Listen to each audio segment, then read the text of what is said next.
Support this podcast via our Patreon and get more writerly goodness. Visit patreon.com/nanocast to join up.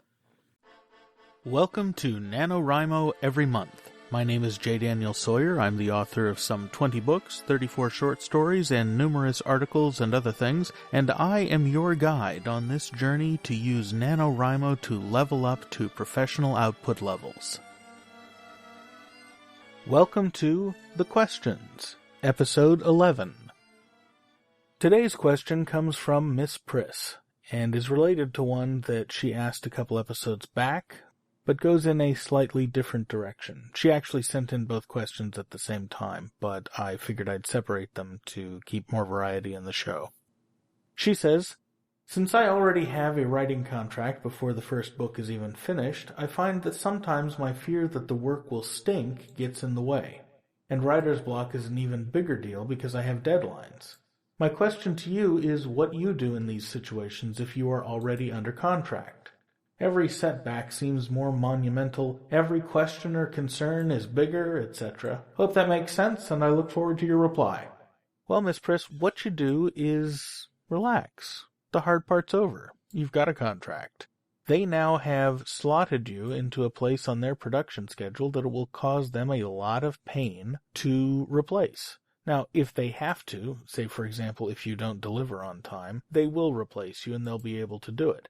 But the momentum is now on your side because the work of replacing you is monumentally more costly than the work of just publishing whatever it is you turn in. This means that you can turn in a pretty crap book and still get it published, and you can see this by looking at the bookshelves of what comes out from the major publishers every month.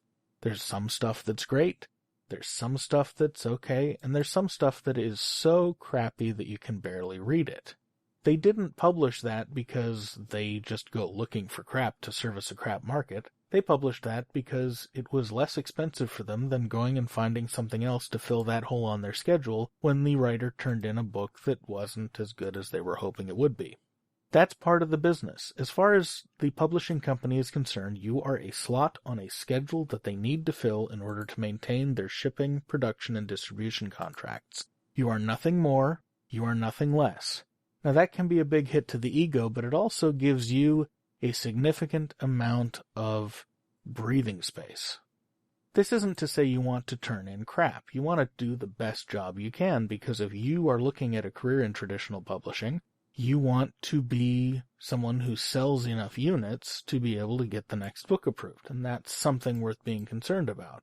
But that's a second-order concern to delivering on the contract you've already got. And that second-order concern is contingent upon a lot of other things, such as where they put your review for visibility, where on your list they put it, how many bookstores see it, how many bookstores order it, etc. That even with a great book, you don't have a hell of a lot of control over it. So, let's talk about the only two things you can control. Writing a great book, or as great a book as you can, in the time you have contracted for. Writing as great a book as you can is easy. It means relaxing and doing your best. That's it. Fussing over it, fretting over it, worrying about how good a job you're going to do will do one thing for your book. It will make it suck more than it otherwise would. If that means it makes a sucky book suckier, it does. If it means it makes a great book only a good book, that's what it means. Wherever your book would normally come out if you were writing at top form, detracting from your writing by worrying about it will take it down a peg. That's just how it works, because all the parts of your brain that would normally be working on that creative act are working on being nervous about that creative act. And it's kind of like sex. It's hard to perform well if you're worried about whether you're doing a good job. And you don't have any fun either. And that takes care of the quality question. The turning it in on deadline question we covered a lot a couple of episodes back, but it's worth reiterating. You've put a lot of pressure on yourself by pre-selling a book. Now, it's a good pressure, and it's a pressure worth learning how to deal with it, because it's the kind of pressure that comes with success. But you're getting the pressure that comes with success maybe before you've had enough failure to have developed the skills of dealing with that kind of pressure that you can transfer them easily, and that can make life a little difficult. As far as what I do in situations where I'm under contract like this, you really don't want to know, because the truth is that I generally wait till the last possible moment, and then when I can't avoid the project anymore, I do it. This is something that's easy to do with articles and short stories. It's a little more difficult to do with novels, as I found out when I blew a deadline earlier this year because I underestimated how long the novel was going to be. I budgeted myself enough time to get a 60,000-word novel at the door by day X. I was 3 days prior to day X. I had 10,000 words left to go. I knocked out the remaining words no problem, and I discovered that the book was going to be a lot longer than I thought it was going to be. The book wound up being almost 120,000 words, almost double the length I had budgeted my time for. Big mistake.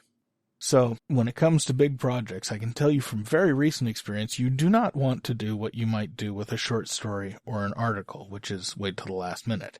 You want to work as far ahead as possible so that you give your subconscious as much breathing room as possible so you can make your deadline. Neil Gaiman delivered a commencement address a while back. I think it was about 3 years ago. And I wish I could remember what school it was at, because it's one that would really help you out right now. Might be worth looking for it on YouTube.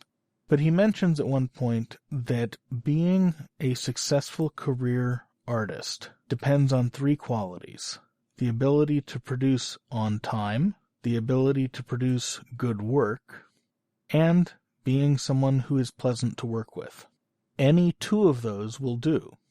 If you can produce on time and you're nice to work with, chances are you'll get repeat business, because people who are nice to work with and produce on time don't screw up the company that they're working with.